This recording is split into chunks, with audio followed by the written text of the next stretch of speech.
Welcome back. Miguel Arai, deep here at the IBOT Vaults, and we're going to hit you with a boxing video blog. There's a lot of boxing. We're going to concentrate on the heavyweights.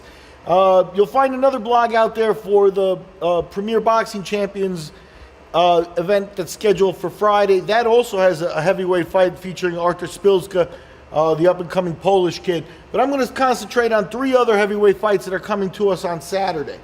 First, on Showtime, you got the big one here in terms of notoriety and stuff. WBC world champion Deontay Wilder returning to the ring for the first time after winning his belt, and he's facing Eric Molina. Big favorite, Wilder's at minus 5,000 with Molina at plus 2,500. I mean, you can't criticize Wilder. He won the belt just in January. It was a big win for him and put him on the map and made him a big name, first heavyweight champion in the United States in a long time.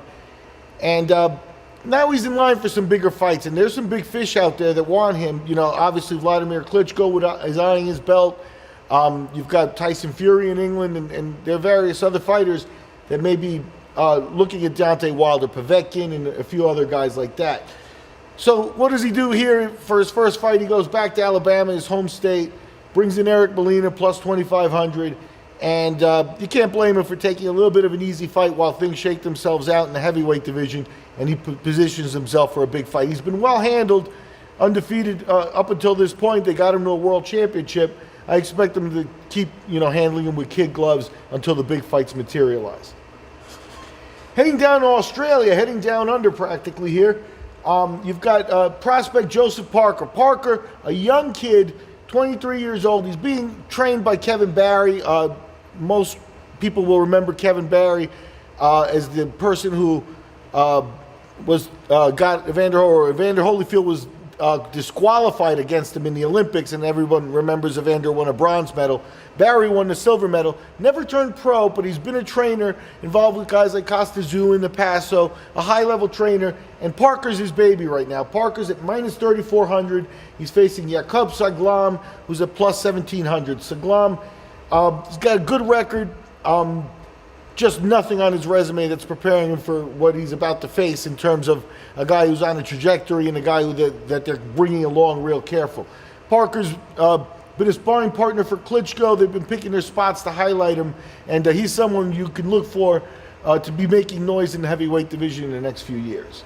Another really interesting fight. This is an 8-rounder up in Finland, but it's got Robert Helenius in the second fight of his comeback, and he's a huge favorite at minus 7,000. He's facing Becca Lobjanidze, and he's at plus 3,000. Helenius, if you go back to about 2011, Helenius was an undefeated top 10 heavyweight on his way up, but then the wheels came apart on his career there. He fought once in 2013, fought once in 2014, has been off for about a year now, and came back earlier this year with a win, came back and won by knockout very fast. Has his record at 20-0, and he's positioning himself to get back into the heavyweight picture here relatively fast. This fight, as he stated in the press, he's trying to build his confidence back up before he takes on some of the bigger fights. He's got wins over guys like Derek Chisora and a few other names already. So this type of match is where, he's just getting some ring time and ring rust off of there.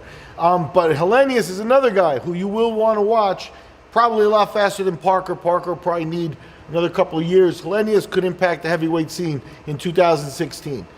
At any rate, those are the odds for fights this weekend. Check out the heavyweights. Check back at the books to see if more lines come up, and we'll talk to you after the fights.